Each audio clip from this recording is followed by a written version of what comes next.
তো নমস্কার বন্ধুরা, আজকে শুরু করেছি 2007 সালে অস্ট্রেলিয়ার সাথে ভারতের যে ম্যাচ হয়েছিল সেই ব্যাপারে। তো চলুন শুরু করে যাক।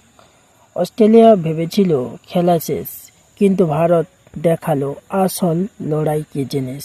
2007 সালের সেই ম্যাচ যেখানে শেষ মুহূর্তে সব কিছু বদলে যায়।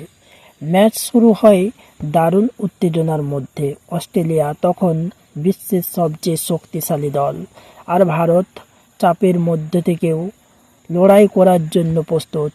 টসে জিতে অস্ট্রেলিয়া প্রথমে ব্যাটিং করার সিদ্ধান্ত নেয় এবং শুরু থেকেই আক্রমণাত্মক ব্যাটিং শুরু করেন। অস্ট্রেলিয়ার ব্যাটসম্যানরা একের পর এক বাউন্ডারি মারতে থাকে।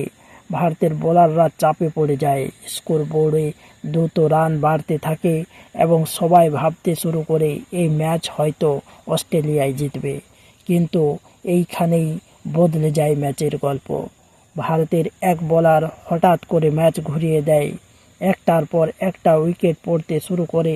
স্টেডিয়ামে উত্তেজনা চরমে পৌঁছে যায়। ম্যাচ এখন পুরো 50-50। ভারত ব্যাটিং করতে নামলে শুরুটা সহজ ছিল না, কিন্তু ধীরে ধীরে ইনিংস গড়ে ওঠে। একজন ব্যাটসম্যান দারুণভাবে ম্যাচ ধরে রাখে, আর অন্য প্রান্ত থেকে আসে সাপোর্ট।